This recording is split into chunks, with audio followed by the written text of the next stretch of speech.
کراچی جانے والی 2 بسوں کو حادثات، 28 افراد جان سے چلے گئے۔ لاہور سے کراچی جانے والی مسافر ڈیوو بس کا موٹر وے M5 پر ملتان کے قریب آئل ٹینکر سے خوفناک تصادم۔ المناک حادثے میں 20 مسافر جھلس کر جاں بحق، 6 زخمی ہو گئے۔ لاشیں اور زخمی نثر اسپتال اور ملتان برن سینٹر منتقل کر دیے گئے۔ DNA کے ذریعے لاشوں کی شناخت شروع۔ ذرائع کے مطابق حادثہ ڈرائیور کو نیند آنے کے باعث پیش آیا۔ دوسری جانب روہڑی کے قریب تیز رفتار کوچ الٹنے سے خواتین اور بچوں سمیت 8 افراد جاں بحق اور 20 سے زائد زخمی ہو گئے۔ پاک فوج نے کرینوں کی مدد سے کوچ کے ملبے کو ہٹا کر ریسکیو آپریشن کو مکمل کیا۔ خوفناک موٹر وے بس حادثے نے کئی سوالات کو جنم دے دیا۔ کیا ڈرائیور کو نیند آ گئی تھی؟ کیا ڈرائیور نے اچانک بریک لگائی؟ آئل ٹینکر میں کیا تھا، تیل یا کوئی اور کیمیکل؟ اگر ڈرائیور کو مکمل آرام کے بعد بس کی چابی حوالے کی گئی تو روانہ ہونے کے 6 گھنٹے کے بعد حادثہ کیوں ہوا؟ آئل ٹینکر کی جانب سے اچانک بریک لگانے کا امکان بھی موجود۔ اگر ٹینکر میں آئل کے بجائے کوئی اور کیمیکل تھا تو نقل و حمل کے تقاضے پورے کیے گئے۔ حادثے کی فیکٹ فائنڈنگ رپورٹ کے لیے موٹر ویز پولیس نے انکوائری شروع کر دی۔ لسبیلا ہیلی کاپٹر واقعے میں پاک فوج کے شہداء کے خلاف سوشل میڈیا مہم کے تمام کرداروں کی گرفتاریاں عمل میں لانے کا فیصلہ کر لیا گیا۔ تحقیقاتی ذرائع کے مطابق شہداء کے خلاف سوشل میڈیا مہم میں کچھ بھارتی اکاؤنٹس بھی استعمال کیے گئے۔ ذرائع کا کہنا ہے کہ گھناؤنی مہم چلانے والوں سے تفتیش کے نتیجے میں ان کے سرپرستوں کو بھی قانون کے کٹہرے میں لایا جائے گا۔ وزیر اعظم کی زیر صدارت وفاقی کابینہ کا اجلاس۔ وفاقی کابینہ نے 35 ادویات کی قیمتوں میں اضافے کی سمری متفقہ طور پر مسترد کر دی۔ اجلاس میں 10 افراد کے نام ECL میں ڈالنے اور 22 لوگوں کے نام ECL سے نکالنے کی منظوری دے دی گئی۔ کابینہ نے موسمیاتی تبدیلی کے بحران سے نمٹنے کے لیے اقدامات کا بھی فیصلہ کیا۔ وفاقی کابینہ نے شہباز گل کے ریمارکس پر تشویش کا اظہار کرتے ہوئے اسے عمران خان کی زبان قرار دے دیا۔ وزیر خزانہ نے پیٹرول مہنگا کرنے کی منطق بتا دی۔ مفتاح اسماعیل نے اسلام آباد میں پریس کانفرنس کرتے ہوئے کہا کہ ہر فیصلے کا ذمہ دار ہوں۔ یہ نہیں کہا تھا کہ پیٹرول کی قیمت نہیں بڑھے گی، کہا تھا پیٹرولیم مصنوعات پر ٹیکس نہیں لگاؤں گا۔ پیٹرولیم مصنوعات پر وزیر خزانہ کا کہنا تھا کہ پیٹرول کا معاملہ آٹومیٹک ہے، یہ اوگرا سے آتا ہے، ہم نے تو ٹیکس نہ بڑھایا نہ کم کیا۔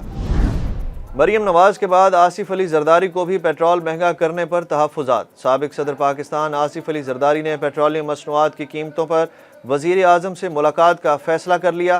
حالیہ اضافے پر تشویش کا اظہار کرتے ہوئے سابق صدر نے کہا کہ وزیر اعظم شہباز شریف سے جلد ملاقات ہوگی، جس میں معاشی ٹیم سے متعلق بھی مشاورت کی جائے گی۔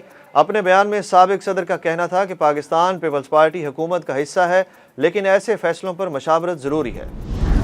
کراچی میں قومی اسمبلی کے حلقہ 237 پر ضمنی انتخاب کے لیے ریٹرننگ آفیسر نے عمران خان کے کاغذات نامزدگی روک لیے۔ NA 246 میں پیپلز پارٹی اور MQM نے ممنوعہ فنڈنگ کیس کے حوالے سے عمران خان کے کاغذات پر اعتراض اٹھا دیے۔ اسلام آباد ہائی کورٹ نے PTI ممنوعہ فنڈنگ کیس میں لارجر بینچ تشکیل دے دیا۔ قائم مقام چیف جسٹس اسلام آباد ہائی کورٹ عامر فاروق کی سربراہی میں 3 رکنی لارجر بینچ ممنوعہ فنڈنگ کیس کی سماعت کرے گا۔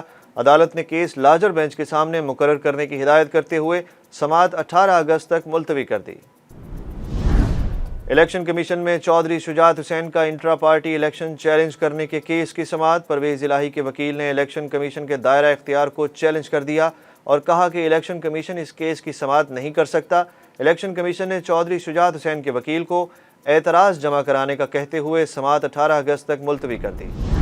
اداروں کے خلاف بغاوت پر اکسانے کا کیس۔ شہباز گل کی 3 کیسز میں سماعت۔ شہباز گل کے جسمانی ریمانڈ کی حکومتی درخواست پر اسلام آباد ہائی کورٹ کا سیشن کورٹ کو نظر ثانی کرنے کا حکم۔ نظر ثانی کے کیس کی سماعت کل تک ملتوی۔ شہباز گل کی درخواست ضمانت کا کیس بھی کل سنا جائے گا۔ شہباز گل پر اخراج مقدمہ کی درخواست میں فریقین کو نوٹسز۔ مقدمے کے اخراج کی درخواست پر سماعت آئندہ ہفتے تک ملتوی کر دی گئی۔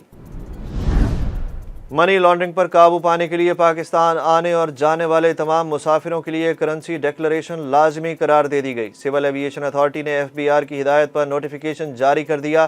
FATF کی شرط کے تحت پاکستان آنے اور جانے والے مسافر کو اپنے پاس موجود ملکی اور غیر ملکی کرنسی ظاہر کرنا ہوگی۔